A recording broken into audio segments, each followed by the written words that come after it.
Então, sem mais demora, para que ele fique bem à vontade, vamos receber alguém que dispensa apresentações. Meu paizão, meu apóstolo, meu sacerdote, apóstolo Léo. Vem cá, homem de Deus. Te amo demais. Deus te abençoe. Estendam as mãos para cá. Profetizo na vida do apóstolo Léo, para que nesses dias ele seja boca de Deus, como tem sido para a nossa vida nesse lugar. Eu quero ouvir você orando por ele agora. Ore por ele.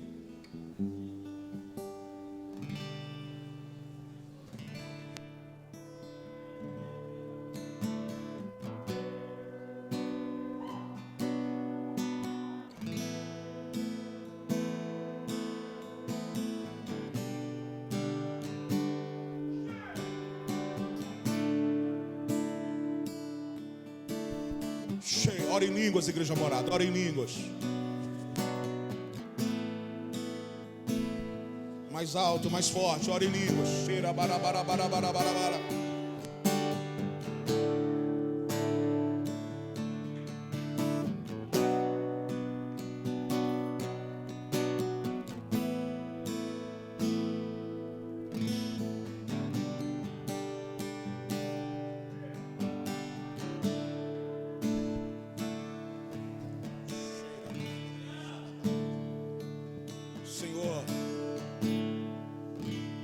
Declaramos os céus desse lugar tomados pelos teus anjos,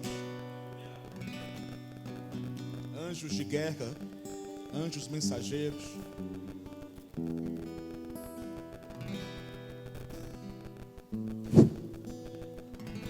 Eu oro para que o Senhor guarde a pastora onde ela estiver.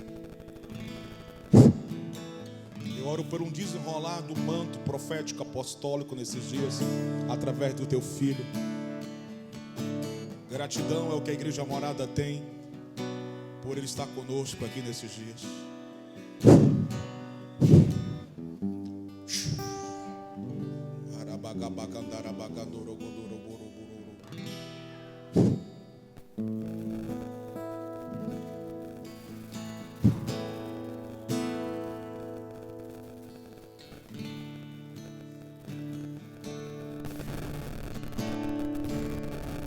Canção antiga,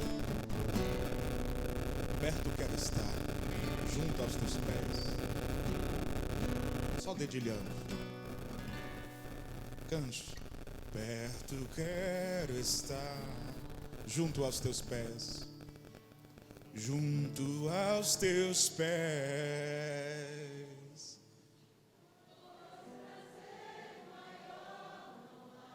Que me render.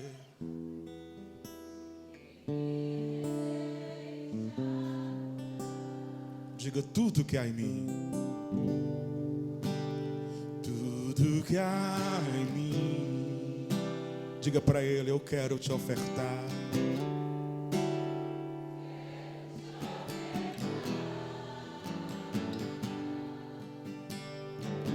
Mais ainda,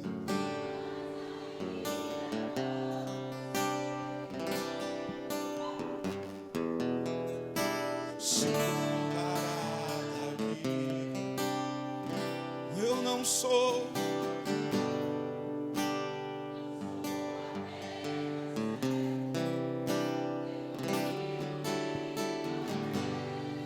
erga suas mãos e diga: te louvarei.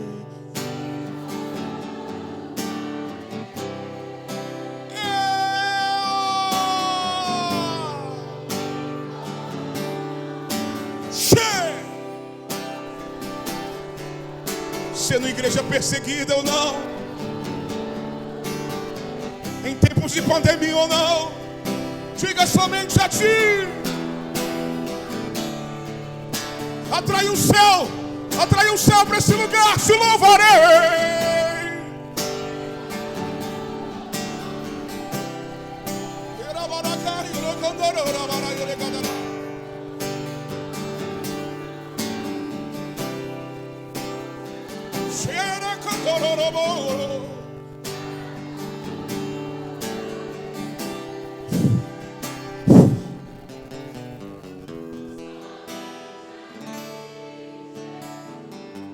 Mais uma vez, diga para ele: perto quero estar, perto quero estar, junto aos teus pés, papai, junto aos...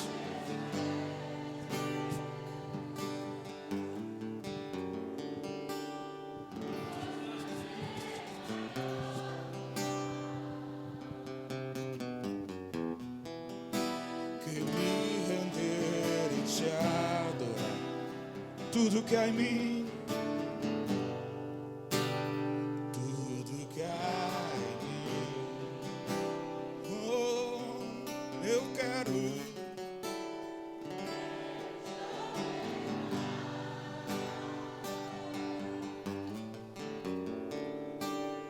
Mas ainda é poucas.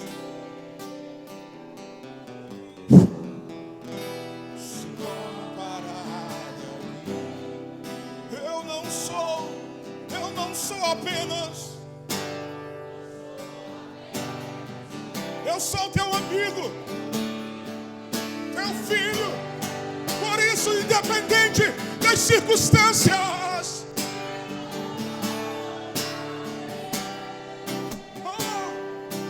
não importam,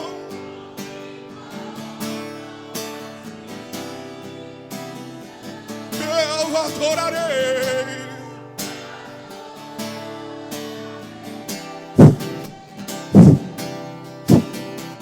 Somente a ti eu te louvarei, eu te louvarei.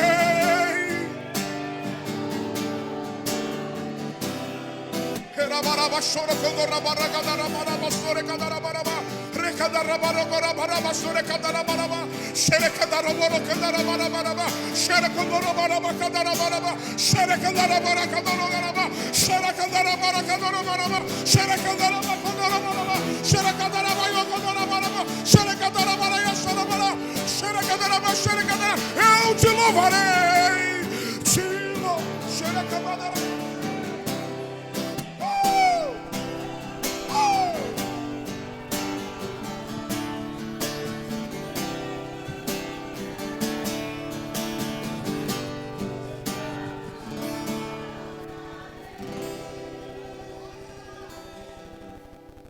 Somente a ti, Jesus.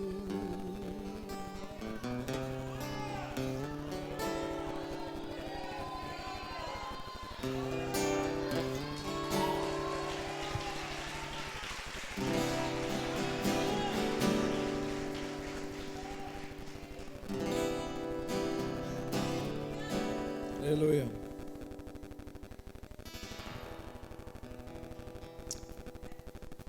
Uma vez eu estava na margem da Galileia.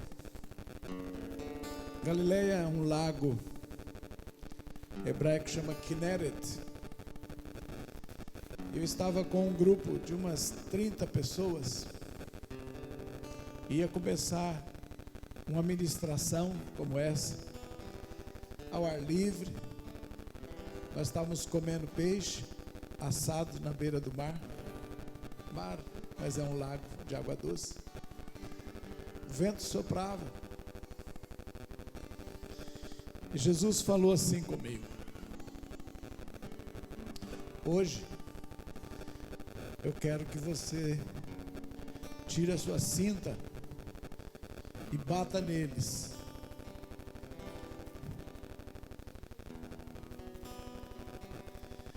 Eles tinham pago quase $4.000 para ir numa caravana para Israel.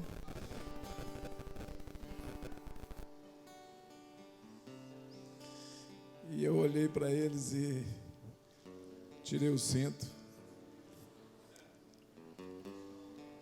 E comecei a pregar. Eu não sei porquê, na hora que eu ajoelhei, Jesus falou: conta isso para eles.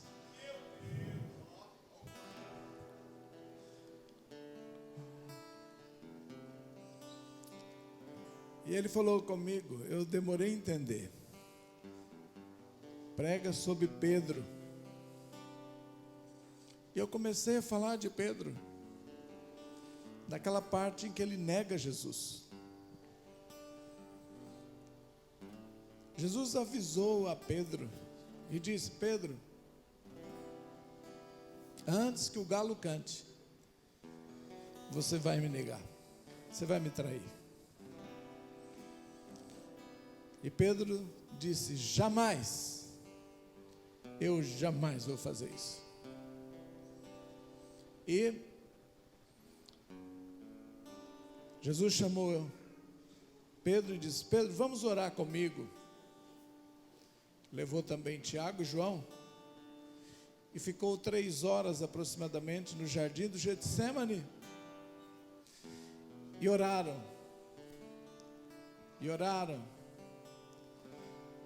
Quer dizer, Jesus orou. Quando Jesus voltou no lugar de onde tinha se separado deles e pediu a eles que ficassem orando, quando ele voltou, os 3 estavam dormindo. Jesus os acordou, pediu novamente: orem comigo, eu estou em grande agonia. Amanhã eu vou morrer, amanhã eu vou ser crucificado, me ajudem, orem comigo. E eles talvez começaram uma oração. Jesus falou: só que eu preciso ficar longe de vocês um tempinho. E afastou novamente e entrou numa oração. Imagina, quem sabe que vai morrer amanhã, como é que ora hoje? Quando a gente está com um parente na UTI, como é que a gente ora?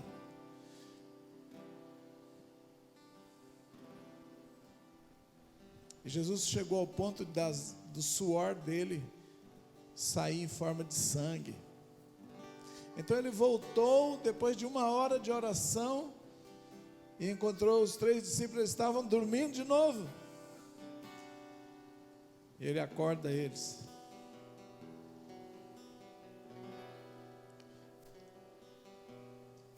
Passou mais 1 hora, vieram os soldados e levaram Jesus. Pedro ainda tentou sacar a espada, tentou degolar um, cortou a orelha. Jesus colocou a orelha no lugar e curou um romano chamado Malco. E deixou ser preso. E Pedro e João foram seguindo de longe. O restante a Bíblia não relata. Mas quando chegou no lugar onde Jesus estava amarrado, sentado na beira de uma fogueira, chegou Pedro e o soldado falou: ei, você parece que estava junto com ele, você é um dos tais, né? Não, eu não conheço ele. Depois chegou uma criada e por fim uma terceira pessoa, e 3 vezes Pedro disse que não conhecia e que não sabia quem era Jesus e que não andava com ele. Ele era um apóstolo de Cristo. Ele já estava andando mais de 3 anos no discipulado com Jesus. E não conseguiu ficar firme na hora do medo. Na hora do medo. Na hora que a pressão vem. Na hora que não quero ficar em situação difícil. Essa hora, mesmo que tenha bastante tempo aí de discipulado, mesmo que já tenha tido experiência, visto milagre na igreja, visto coisas grandiosas, como Pedro viu a si mesmo, ele não conseguiu vencer o medo de morrer, o medo de ser preso, o medo de ser diferente, e ali ele sucumbiu. E a hora que ele acabou de fazer a terceira negação, o galo canta, pela 2ª vez. E na hora ele lembrou que Jesus falou: antes que o galo cante 2 vezes, 3 vezes você vai me negar. Era madrugada, galo canta de madrugada. E Pedro chorou amargamente e se afastou. Afastou-se. Depois Jesus ressuscita, marca um encontro, e vai lá no mar da Galileia. E lá no mar da Galileia, ele olha para Pedro e diz: Pedro, tu me amas? Sabe qual é a pior coisa? Se você ou eu trairmos uma pessoa, e essa pessoa morrer e a gente não ter tempo de pedir perdão, é muito ruim conviver com a culpa. Mas é pior se essa pessoa ressuscita, vai na sua casa e ainda pergunta se você ama ela. Aí é constrangimento ao cubo. Não é não? Então você sabe o que Pedro passou. Ali na beira do mar da Galileia, Jesus foi trabalhando o coração de Pedro até conquistar ele de novo, conquistar o amor dele e fazer ele se sentir confortável e perdoado. Jesus não queria que ele andasse no seu resto de vida discipulado, ele ia abandonar o ministério. Por isso que Jesus insistiu com ele, falou: apacenta as minhas ovelhas. Eu sei o que você fez, você nem se conhece, você pensa que sabe, pensa que você é muito forte, você não tem uma noção ainda de quem é você, meu filho. Mas eu prometi, no primeiro encontro contigo, eu vou te transformar em pescador de homens. Eu vou transformar a sua vida. Eu te prometi que eu ia dar as chaves do reino. Eu não estou preocupado se você me fracassou um pontinho ou outro. Eu não mudei o meu projeto para você. Eu só queria que você se conhecesse, porque eu vou te levantar e você vai ser o líder do maior movimento apostólico, e daqui 2020 anos, vão estar lá no Ceará ainda falando de ti, Pedro. O evangelho vai correr, terão cidades com o seu nome, rua com o seu nome, livros publicados, centenas falando da sua história. Levanta a tua cabeça, Pedro. E restaurou Pedro, culpado, envergonhado, caído. Mas ali na praia eu estava, e tínhamos aquele grupo de caravaneiros, e eu escutando Jesus me dizendo: bate neles.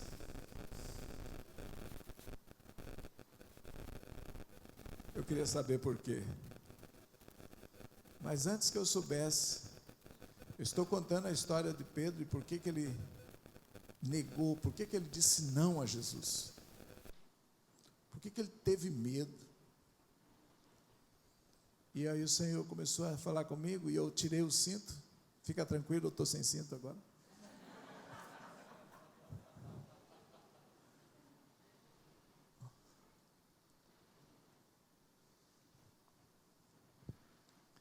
E bati na primeira pessoa. Eu só ficou assim assustado. E caminhei em direção à segunda e bati também. O terceiro já puxou a blusa e engrossou. Tinha uma cearense no dia lá. Ela deu um grito e disse: meu pai nunca me bateu.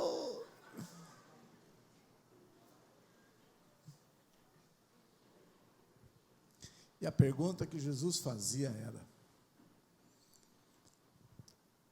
e quando chegarem os dias maus? E se chegarem perseguição? E se te ameaçarem de prisão, se você não negar Jesus? E se chegar um tempo na terra em que vai vir tanta fúria contra a igreja, contra os santos, e se mandarem fechar as igrejas, e se te ameaçarem, você vai ficar comigo, com Jesus, ou você vai dizer que não me conhece? E tinha uma senhora, ela tinha uns 70 anos, e eu ia pular, Jesus disse: bata nela também, porque não pouparão nem os velhos. Vai chegar esse tempo, e se chegar, eu quero saber de vocês, se vocês vão voltar atrás, vão me abandonar, ou vão ficar, sofrer comigo. Pedro não conseguiu sofrer comigo na oração, por isso quem não sofre comigo na oração, não consegue sofrer em nenhum outro grau depois.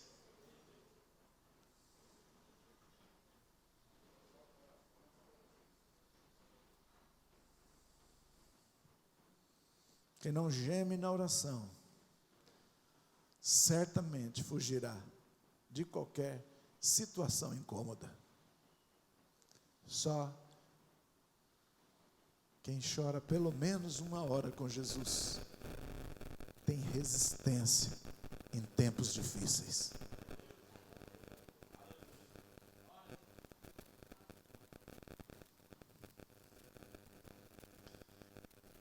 Eu não sei se chegou, se chegará, mas eu estou vendo os sinais da divisão chegando em quem vai ficar com Deus e quem não vai ficar.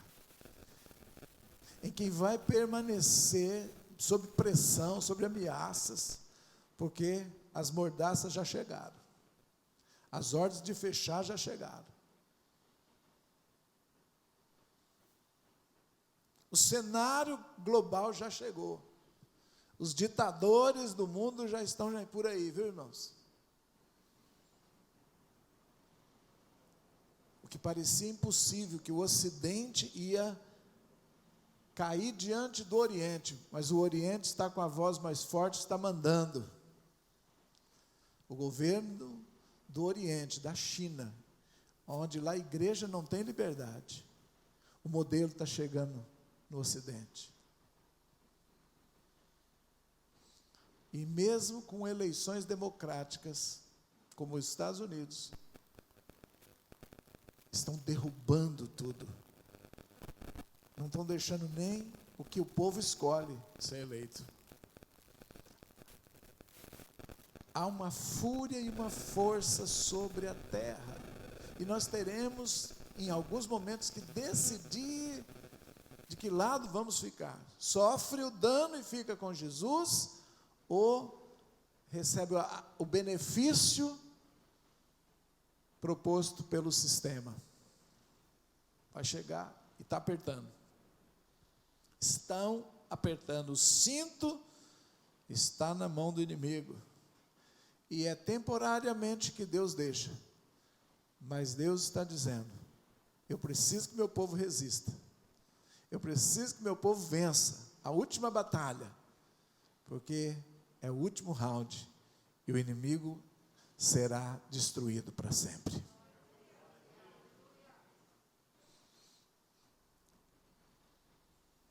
Jesus venceu e Pedro venceu.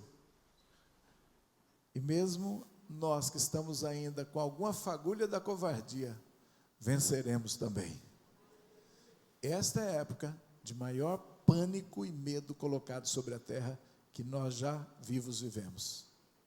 Nós nunca presenciamos uma pressão para pôr tanto medo no ser humano como estamos passando agora, em nenhuma fase. Eu nunca vi o terror na mídia pressionar tanto a humanidade inteira, o planeta inteiro. Não é um cantinho ou outro, não. É um fenômeno global de aterrorizar. Para depois trazer uma solução, e quem não aceitar a solução do sistema é retrógrado, é fundamentalista, é conservador, não entende o mundo moderno,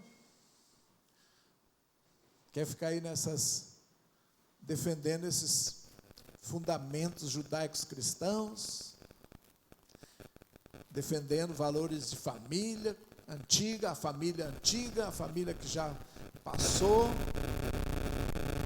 É isso que vão nos pressionar. Vão nos pressionar a comer a comida do sistema, beber a bebida do sistema, cantar a música do sistema e viver segundo ele. Mas quem vencer o medo e não tiver mais amor a Deus do que a própria vida, vai ficar de pé e vai vencer o sistema. Quem vai cair é o sistema do anticristo. Tem 2 livros na Bíblia que são apocalípticos. Um você já sabe, que é o próprio Apocalipse, e o outro se chama Daniel, por incrível que pareça. Eu vou começar essa conferência por Daniel, mas não pelo livro e pelo escrito em si, mas pela pessoa, porque o que mais importa não é tanto o que você vai saber, mas o quanto você foi transformado para ser semelhante a Jesus. O que vai te dar força não é conhecer situações ou coisas, ou fatos, ou teologia. O que te vai dar vitória é o quanto Jesus te transformou.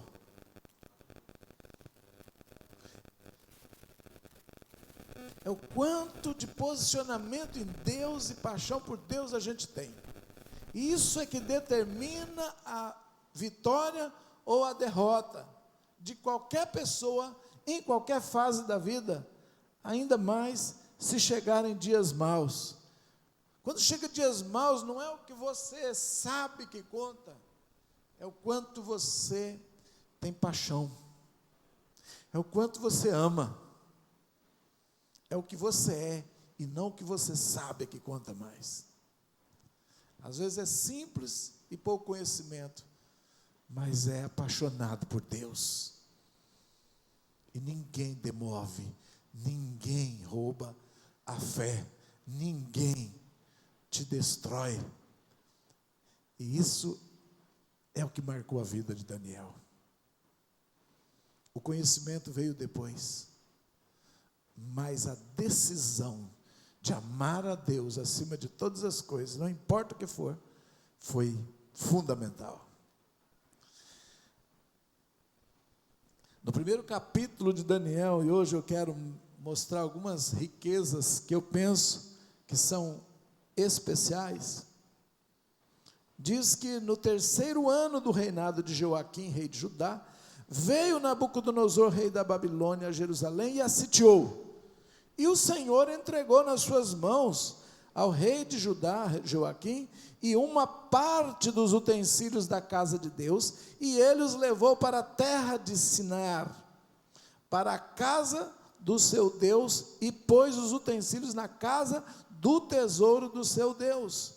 E disse o rei a Aspenaz, chefe dos seus eunucos, que trouxe alguns dos filhos de Israel, da linhagem real e dos nobres, jovens em quem não houvessem defeito algum, formosos de aparência e instruídos em toda sabedoria, e sábios em ciência e entendidos no conhecimento, e que tivessem habilidade para viver no palácio do rei, a fim de que fossem ensinados nas letras e na língua dos caldeus. E o rei lhes determinou a ração de cada dia, da porção do manjar do rei e do vinho que ele bebia, e que assim fossem criados por 3 anos, para que no fim deles pudessem estar diante do rei.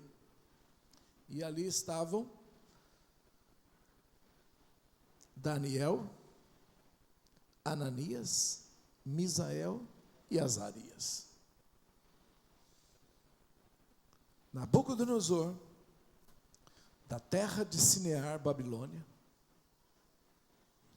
sitia a cidade de Jerusalém com um exército poderoso e saqueia a cidade, leva cativo muita gente e leva os utensílios do templo de Deus, parte dos utensílios, diz a Bíblia, e coloca num Deus minúsculo. Levou parte dos utensílios, da riqueza, levou o povo e escolheu os melhores jovens, os mais bonitos, os mais inteligentes, o que vinha de família nobre, o que era da realeza e os que sabiam andar em palácios. que tinha etiqueta.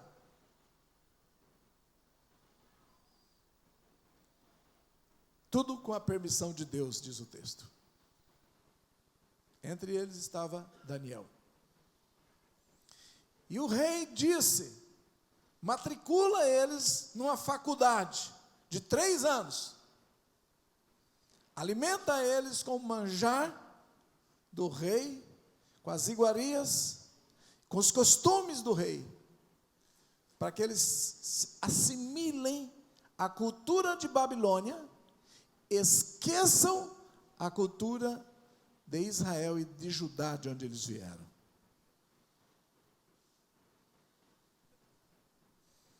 Nabucodonosor é um tipo de Satanás aqui, nessa hora. É um tipo de opressor que tem a permissão de Deus. Por quê? Porque os pecados de Jerusalém chegaram até Deus. Deus ensinou aquele povo tudo certo, e eles insistiram em fazer tudo errado por muitos e muitos anos. Então chegou uma hora que o pecado subiu ao céu, chegou tanto, Deus falou: chega, eu vou dar um jeito nessa turma, deixe Nabucodonosor pegá-los. E levou quem? Jovens, que não tinham sido os praticantes de toda aquela casta de pecado que chegou a culminar num cativeiro. Uma geração paga o que as anteriores fizeram. Esses adolescentes que estão envolvidos em tráfico já, em gravidez prematuras, em um ambiente de promiscuidade tão cedo, eles são as vítimas de uma sociedade inteira que foi apodrecendo. É como o rio Tietê lá em São Paulo, que 50 anos atrás era navegável e fazia prova de veleiro, mas a geração após geração foi jogando lixo dentro dele, jogando lixo. Hoje só tem fedor, tem mau cheiro. Assim também é a cultura de uma cidade, são os comportamentos. Uma geração vai deixando para outra, uma não vai ligando, uma vai divorciando, a outra vai abandonando filhos, a outra vai prostituindo, a outra vai gerando mais filhos fora de casamento, a outra vem usando drogas, a outra vem traficando, e quando nasce uma criança com 5, 6 anos, 10 anos, nessa geração já está cheio de mau costume, já não sabe para onde olhar. Só Deus para levantar uma morada, um lar de novo para eles, né? Uma paternidade nova, uma esperança, uma limpeza, uma purificação em nome de Jesus. Nós somos luz e esperança de um mundo podre, irmãos. Nós somos um braço que Deus estende para arrancar do lodo. Esse é o papel, essa é a nossa chamada. Por isso, nós precisamos entender e olhar para esse livro de Daniel e saber que 3 jovens novinhos, aliás 4, foram lançados numa cultura promíscua, numa cultura de perversão, numa cultura de bruxaria, numa cultura de intelectual, numa cultura que não falava Deus, falava deuses, numa cultura onde comia qualquer coisa e bebia qualquer coisa e praticava-se coisas horrendas. E você pega 3, 4 moços que foram criados até bem, zelaram no meio de uma geração perversa, eles pagam junto com os perversos. Eu e você podemos ter um filho, uma filha abençoada, criamos direitinho, mas na hora que a gente envia para a Babilônia da universidade, ela vai cair no meio de um monte de outros jovens que não tem nada a ver com o espírito dela, e vai fazer de tudo para ela adotar a cultura daquela universidade. Por isso a maioria, muitos jovens, são criados até na igreja, toca no altar, mas alcança a universidade, começa a se desviar. Essa é a Babilônia desse tempo. Esses são os Nabucodonosores. Nós não devemos tirar nosso filho de lá. Nós devemos preparar ele para estar lá.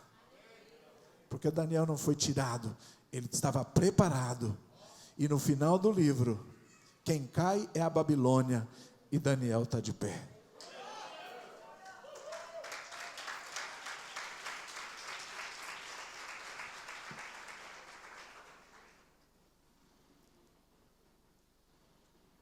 Daniel significa Dan, as 3 primeiras letras, Dan, significa juízo, justiça, tribunal.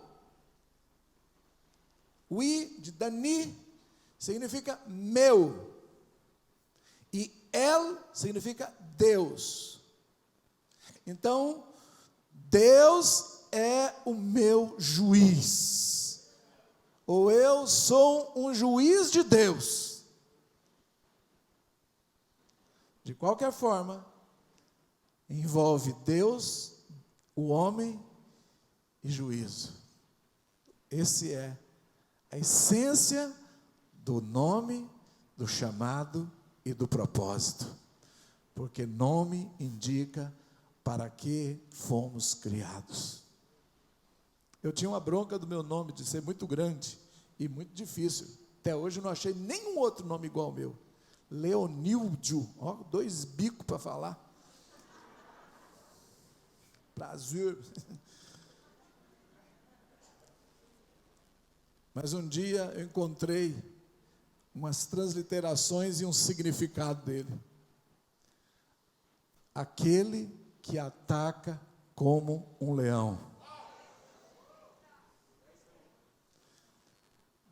Desde cedo, no Evangelho, quando eu me converti e comecei a ouvir o Espírito de Deus, eu fui tomado por um movimento um dia, e eu comecei a andar de um lado para o outro e urrar, sozinho. E eu ficava, meu Deus, eu comecei a orar, eu não oro, eu faço... Eu andava de 2 metros para lá e 2 metros para cá. E veio uma profetisa, uma mulher, e ela parou em frente e disse: Leão, liberte-se, leão. Porque eu era um leão enjaulado dentro da religiosidade. Nos tirar da verdade. Ela está pressionando de todos os lados. Uma pressão que eu nunca vi. Principalmente sobre a juventude. Arrastando para esses modelos de aulas em universidades federais e até nas particulares, infelizmente, tomaram conta também.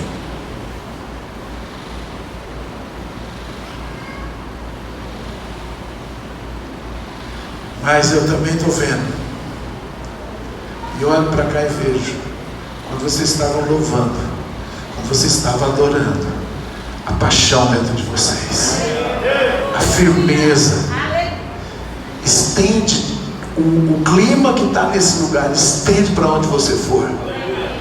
O fervor que você pega aqui, estende ele para onde você for. E na hora que chegarem com o manjar do rei, você diz não. E na hora que chegarem com a chibata também, você diz, pode bater, mas eu não vou ceder. Porque só tem 2 jeitos: o diabo chega com o prato, ou ele chega com a taca. Ou ele bajula, ou ele ameaça. Fica pronto para os 2, amém? E seja um Daniel. Leva o juízo de Deus para esses lugares. Deus está preparando o contra-ataque. Eu não temo o que possa vir sobre a terra, de jeito nenhum. Sabe por quê? Maior é o que está em nós do que o que está no mundo. A Babilônia era gigantesca. Nós não estamos falando aqui de uma coisinha pequena, não. Nós estamos falando do maior império da terra daquela época. Aquele rei mandava em 120 países. Ninguém hoje manda em 120 países. Tem algum de ditador que alcançou o poder hoje sobre 120 nações? Babilônia tinha. E agora, diante desse rei, é que esse menino se apresenta a Daniel. E Deus o levantou, gente. Entende isso? Deus, quando quer destruir um sistema de Satanás, Ele pega um do povo dele e faz ele ficar inflexível. Não precisa de 10, precisa de um.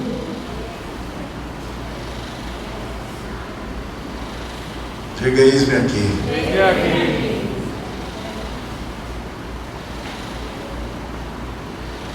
Só um que resista, e Deus dá o espírito de sabedoria sobre ele.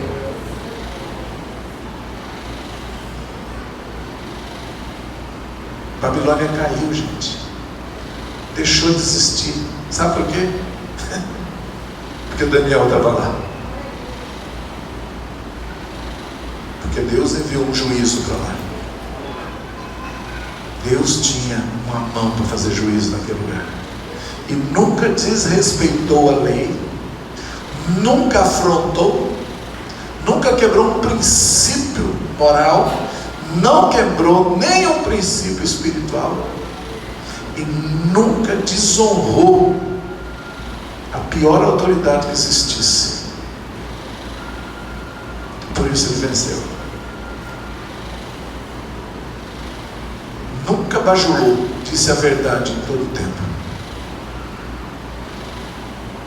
Geração de Daniel, e vocês têm dois motivos para ser: um porque está aqui na palavra e outro porque você tem um pastor. Para você lembrar todo dia que você ia da linhagem dos anjos de Daniel.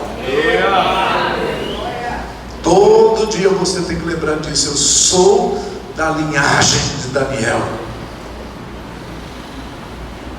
Eu fui levantado para ser o julgamento de Deus sobre as trevas. Eu fui levantado para ser um profeta de sonho, de revelação do futuro e de conhecimento dos tempos, das estações que estão por vir. E Deus vai me usar para derrubar esta Babilônia dessa geração.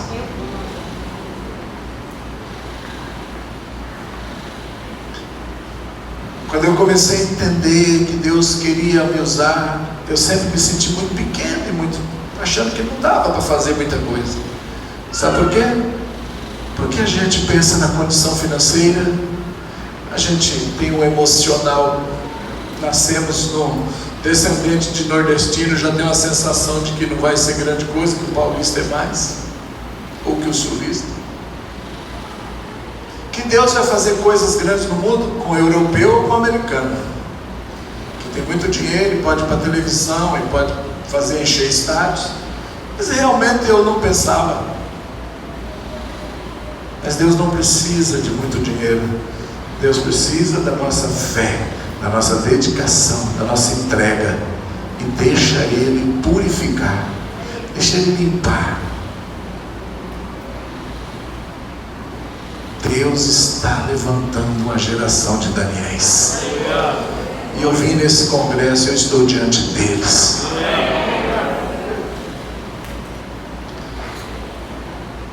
Aquele rei não era pequeno. Não era pequeno. Eu disse 120 províncias embaixo da mão do homem. Na planície de Sinear estava a casa do seu Deus, e ele catou as pedras preciosas, catou os utensílios da casa de Deus e levou para lá.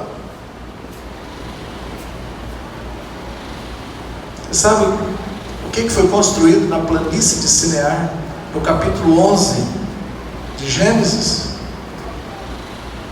A torre de, diga forte, a torre de Babel, raiz de Babilônia. Não é verdade? Quem construiu a torre de Babel?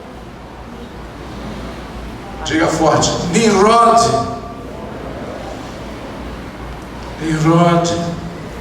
Foi lá e construiu na planície de Sinear.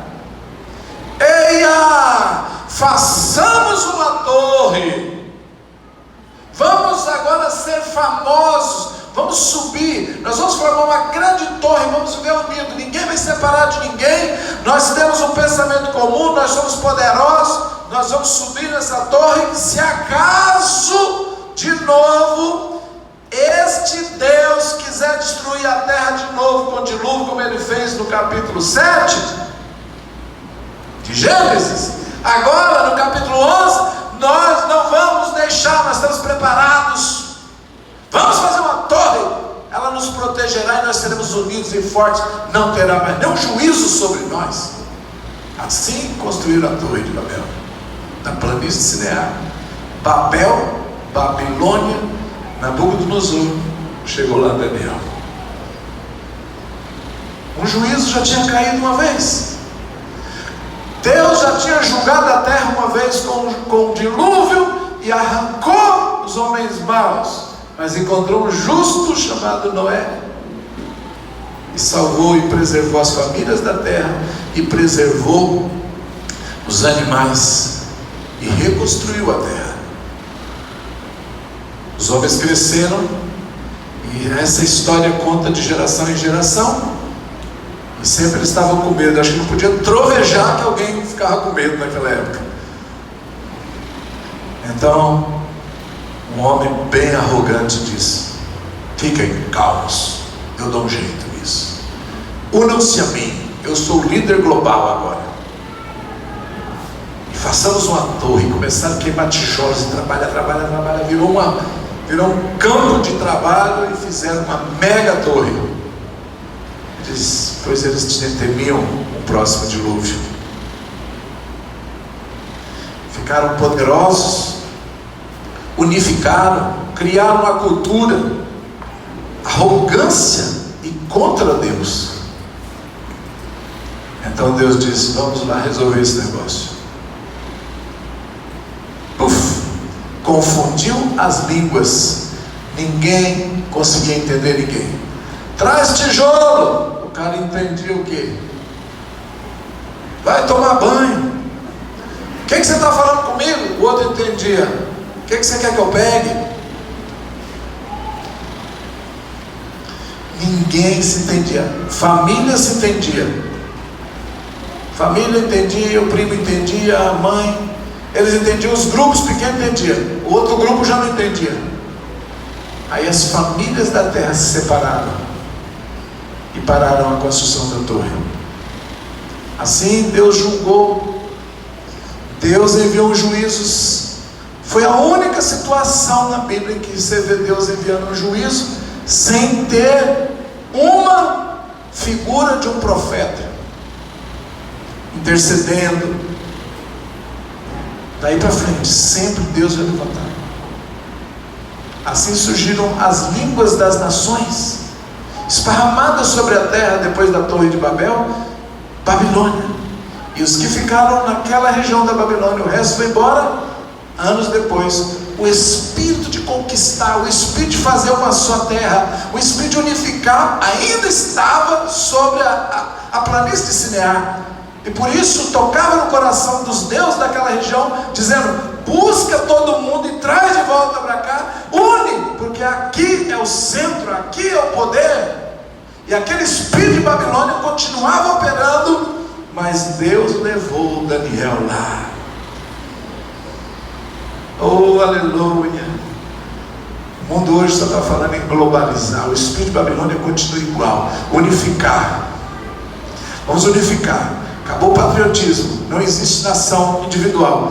Tem que ser tudo debaixo da nova ordem mundial. Essa é a grande Babilônia dessa geração. Tem que ser uma só moeda, uma só. Todo mundo vai transacionar sem dinheiro. Não vai ter dólar, não vai ter iene, não vai ter real. Vai ser só dinheiro virtual. É o espírito da Babilônia voltando com tudo, dizendo: unifica. Se você escuta o discurso do Xi Jinping, ele fala disso. Se você escuta o discurso do Lula, ele fala disso. Se você escuta o discurso do Biden, que ganhou agora, está falando a mesma coisa. A nova era global. Temos que unir o mundo numa paz global.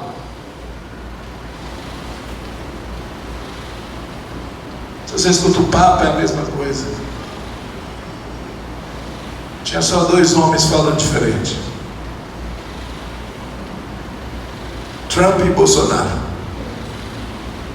Temos que defender a nação, ser forte cada nação, cada um cuida da sua e façamos negócio em comum todas, mas respeita, não vai ter ninguém mandando nos outros não, cada um a sua, individual do jeito que Deus fez, respeitando, honrando, fazendo negócio. Mas a China diz não, o nosso modelo é que vai dominar, temos que derrubar o americano não, nosso é que vai dominar, temos que derrubar os outros.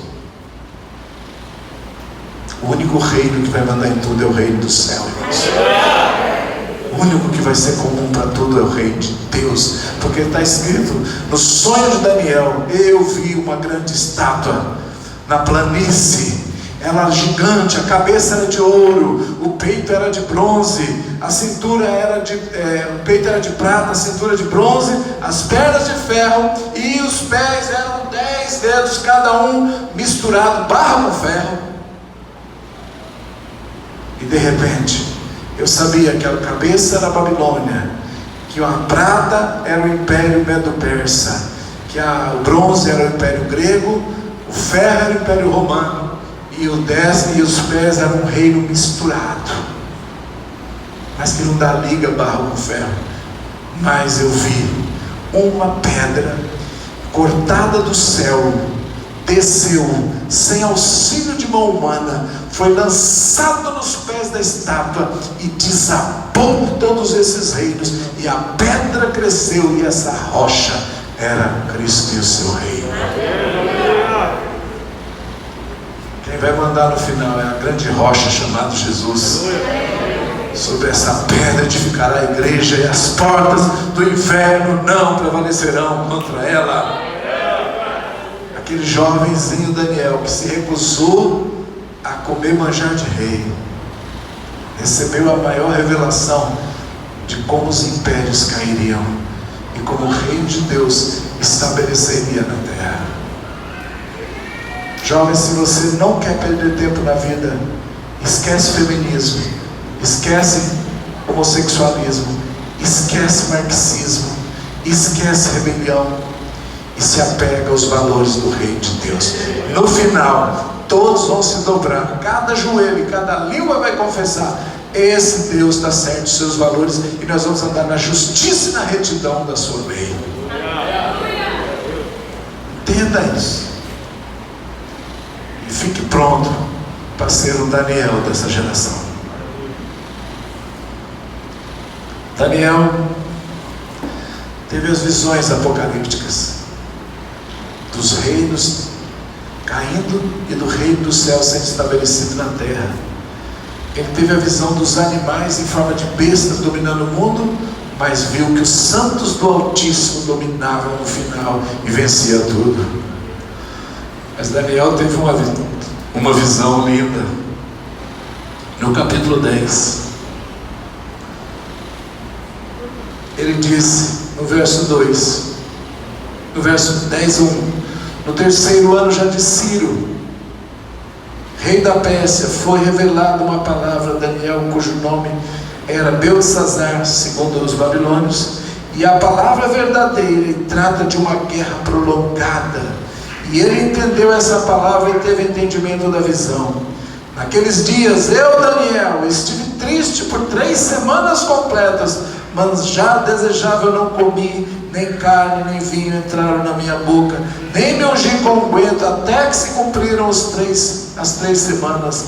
E no dia 24 do 1º mês, eu estava à beira do grande rio Edequel, e levantei os meus olhos e olhei, e vi um homem vestido de linho, e os seus lombos cingidos com ouro fino de Ofir, ou Ufaz, e o seu corpo era como turquesa, e o seu rosto parecia um relâmpago, e os seus olhos como tochas de fogo, e os seus braços e os seus pés como cor de bronze, e a voz da sua palavra era como a voz de uma multidão.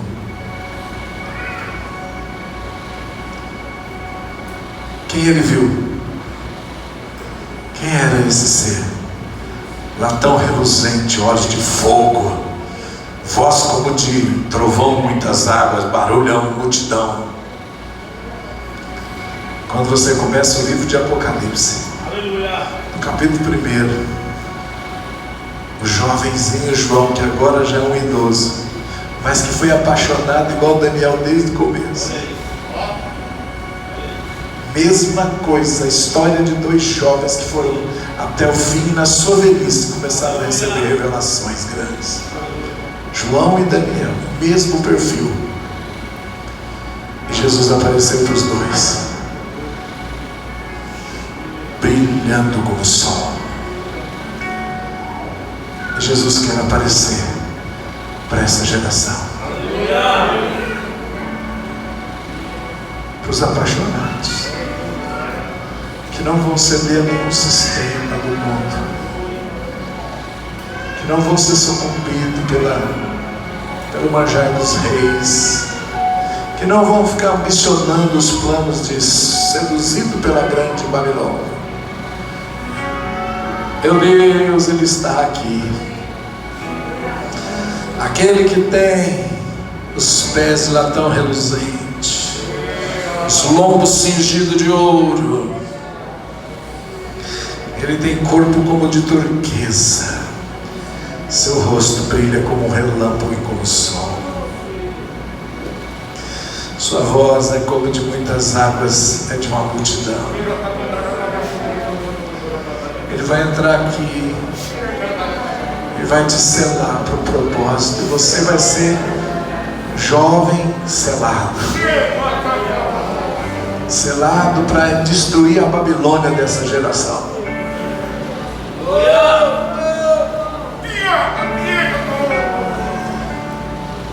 Oh, Daniel, oh, geração Daniel.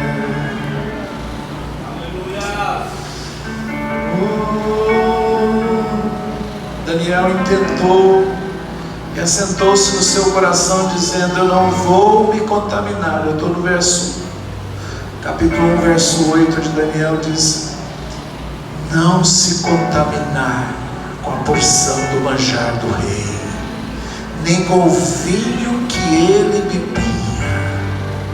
Portanto, ele pediu ao chefe dos eunucos que lhe concedesse não se contaminar. Ora, Deus deu a Daniel uma graça e uma misericórdia diante dos chefes dos eunucos. E disse o chefe dos eunucos a Daniel: eu tenho medo do meu Senhor. Medo é o que move o reino de Satanás. Se tentarem te amedrontar com Covid, com ameaça, com qualquer coisa, não tenha medo. Jesus diz: não temas nada. Não agarre o espírito dessa Babilônia, dessa época. Não ceda para ele. Não dê uma gota. E o dia que você sentiu ou já sentiu alguma vez, fala: hoje, Senhor, eu me arrependo e recolho todo o sentimento de medo e declaro: eu estou sobre a unção da ousadia e da coragem. Não aceite. Os servos dos reis dessa geração estão servindo porque tem medo.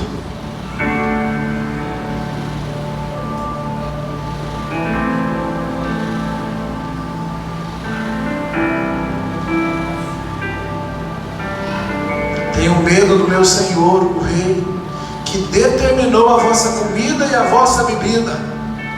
Satanás não vai determinar sua dieta alimentar. Não vai dizer o que você recebe, o quanto recebe. Ele não pode determinar nem se você vai viver de salário. Quem determina é Deus, e você vai viver no sobrenatural, muito acima. Porque viria a ele os vossos rostos mais tristes do que os dos outros jovens. Assim arriscaria minha cabeça para com o rei. Então disse Daniel ao despenseiro, a quem o chefe dos eunucos havia constituído sobre Daniel, Ananias, Misael e Azarias: experimenta, peço-te, os teus servos 10 dias, fazendo que nos deem legumes a comer e água a beber. Então veja diante de vossa aparência e a aparência dos jovens que comem a porção do manjar do rei, e conforme você vir, te haja com os teus servos. E ele conveio nisso e o experimentou 10 dias. E ao fim dos 10 dias, pareceram seus semblantes melhores. Eles estavam mais robustos do que todos os outros jovens que comiam a porção do rei. Desta sorte, o despenseiro tirou a porção do manjar deles e o vinho que deviam beber, e lhe dava os legumes. Ora, a esses 4 jovens, Deus deu, recebe aí, conhecimento, inteligência em todas as letras e sabedoria. E a Daniel deu entendimento em visões e sonhos. Deus derrama sobre nós as armas, a sabedoria para viver. Aqueles que resolverem se separar, aqueles que resolverem não se contaminar com este mundo, com as delícias, com os prazeres fora de época, com as comidas dos reis, com os ensinos dos seus mestres, professores, que vão tentar te desviar da verdade. Se você não comer essa comida, mas falar, a minha comida é fazer a vontade do meu Pai, igual Jesus disse em João capítulo 4, sobre esses desse conhecimento, sobre esses dessa sabedoria, sobre esses desse entendimento, sobre esses dessa